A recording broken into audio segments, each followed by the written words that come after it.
nire parte duala intzan nahi egiten, Azkoitzin.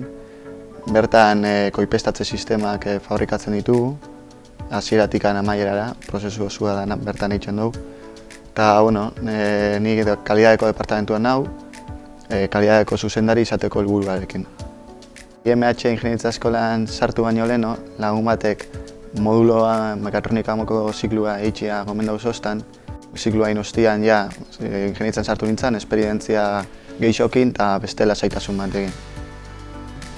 Izatez ni ziklua eitxa dualian ineban, eta horrek emon zoztan beste perspektiba bat, azkenian tailerrian montadore moduan ibili ostian, nire helburua ingeniari izatea ziurtatu inzostan, eta orduan gero ingeniaritza lasaio eta esperientzia gehixokin eitzun dozu. Lehenengo mailako ikasgaiak ingeniaritzan moduan zientifikoak dira. Eta nire kasuan nahiz eta modulotikan etorri, posible da esfortzuekin eta lanakin ikasgaiak aurrera eruatia eta astunek hasi izati. Bigarren mailan ikasgaiak tekniko hauak dira. Nire kasuan ikasgai tekniko bastante konbaliauta ditut modulotik etortzi darren. Eta bigarren mailan baita azten zara enpresan lan egiten. Eta lehenengo bi proiektuak aurkeztu beharra dago. Kokapen txostena, enpresa ezagutzeko eta memoria teknikua enpresan produktua ezagutzeko.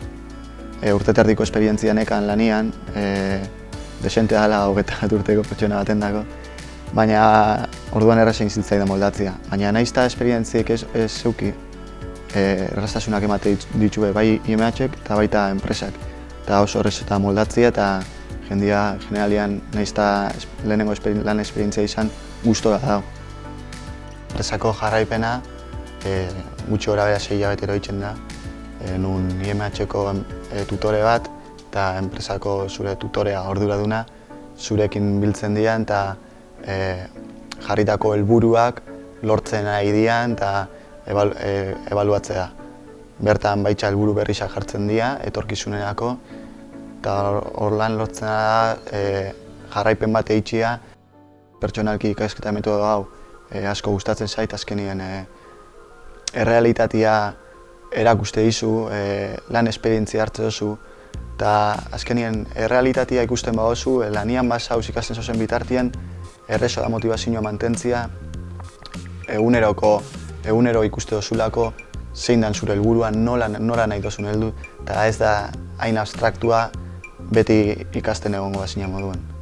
Aldi berian gainera, unibertsitateei esker lortze duzu edozein enpresatan o lan postutan lan eitzeko kapazitatea. Azkenien ingeniaritza bat da, eta ez da bakarrikan zentratzen guain eitzen zaren lanian, sino ingeniaritza baten base danak emate dizkizu.